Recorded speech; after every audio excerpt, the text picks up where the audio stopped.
Bonjour à tous, aujourd'hui nous allons parler d'un sujet très important, comment transformer un prospect en client. Et pour cela nous allons parler de deux choses, nous allons parler de gestion d'affaires et de CRM. Alors qu'est-ce que la CRM? La CRM ou Customer Relationship Management, on dit aussi gestion de la relation client en français, c'est une stratégie qui vise à replacer le prospect et le client au centre de toutes les actions de l'entreprise pour mieux les satisfaire. Idéalement, elle s'appuie sur un logiciel de CRM, mais il faut bien comprendre que c'est la stratégie qui est le plus important là-dedans, parce que le logiciel sans la stratégie, ça n'a aucun intérêt. Et quelle est la clé principale pour transformer un prospect en client? C'est de bien comprendre, de bien cerner son besoin. Pour ça, il faut lui poser des questions, il n'y a pas de secret. Par exemple, vous êtes dans une boutique et vous avez une cliente qui vient pour essayer la robe qu'elle a vue en vitrine. Et vous ne l'avez pas dans sa taille. Est-ce que la vente est perdue? Non, pas du tout, parce que si vous lui posez la question « Est-ce que c'était pour une occasion particulière ?» Elle peut vous répondre « Lundi, je démarre un nouveau travail et j'ai besoin de me sentir bien et professionnel. » Et vous pouvez tout à fait trouver dans la gamme de vos produits quelque chose qui va répondre à son besoin. Donc, il faut poser des questions. C'est important de savoir qu'est-ce qui plaît dans votre offre à votre prospect. Donc, posez-lui la question. Qu'est-ce qui vous plaît dans notre offre? Il va l'exprimer à voix haute, ça va s'ancrer dans son esprit et ça va vous donner les clés pour savoir où appuyer quand vous allez faire votre argumentaire commercial final.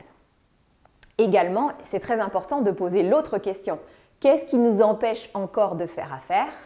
Et là, vous allez lever toutes les objections et vous allez savoir qu'est-ce qu'il faut que vous fassiez encore pour remporter l'affaire. Alors, j'ai utilisé le mot « affaire ». Justement, on va parler de la gestion à l'affaire. Si vous n'êtes pas dans une boutique, que vous êtes au contraire sur des cycles de vente longs où en fait, entre le moment où vous rencontrez votre prospect et le moment où vous allez vraiment conclure la vente, il peut se passer plusieurs semaines ou plusieurs mois. Là, vous allez avoir besoin de faire ce qu'on appelle une gestion à l'affaire. On parle aussi de gestion d'opportunité.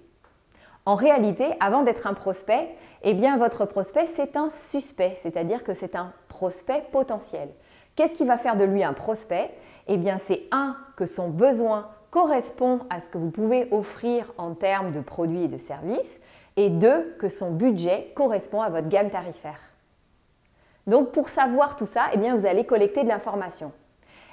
Vous pouvez le faire dans un dossier papier ou vous pouvez le faire au format informatique. Mais attention, si vous stockez de l'information sur des personnes physiques au niveau informatique, renseignez-vous auprès de la CNIL parce que vous ne pouvez pas faire tout ce que vous voulez. En France, c'est très réglementé. Donc, du coup, vous allez constituer une fiche d'affaires et qu'est-ce que vous allez mettre dans cette fiche? Vous allez mettre le montant potentiel de l'affaire, le budget du client quand vous le connaissez, la date prévisionnelle de signature et bien sûr, vous allez décrire tout le besoin du prospect. Ce qui est très important, c'est aussi d'affecter une probabilité de signature de l'affaire. C'est-à-dire que vous allez dire, j'ai 10% de chance de signer cette affaire, puis ça va évoluer 20%, 30%, 50%, 60%, 80% et idéalement, à la fin, 100%. Pour arriver à ce 100%, vous allez définir quels sont les ensembles d'actions que vous allez mener pour, par exemple, faire un devis et signer ce prospect. Il y aura peut-être un certain nombre de rendez-vous. Et vous allez, de l'autre côté, lister toutes les actions que vous avez déjà faites. Et là, c'est là où le logiciel de CRM est très utile pour avoir tout cet historique d'actions. Vous pouvez aussi mettre des informations sur la concurrence, où ils en sont dans leur offre pour pouvoir mieux vous positionner. Si vous êtes sur des cycles de vente plus courts, c'est-à-dire que votre prospect il arrive au niveau du devis, vous n'avez pas besoin de faire toute cette gestion à l'affaire, mais par contre, vous pouvez faire la même chose de façon plus légère au niveau du devis en mettant une probabilité de signature du devis et la date prévisionnelle de signature.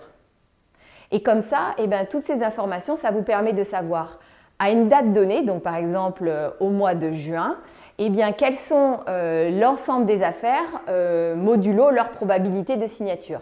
Et ça, c'est votre pipe, c'est le tuyau des commandes qui arrivent pour le futur. Et quand vous avez le pipe de l'entreprise, ça vous permet de faire quelque chose de génial, ça vous permet de piloter l'entreprise par le pipe, ce que nous verrons dans une prochaine vidéo. Voilà, je vous remercie beaucoup pour votre attention et à très bientôt.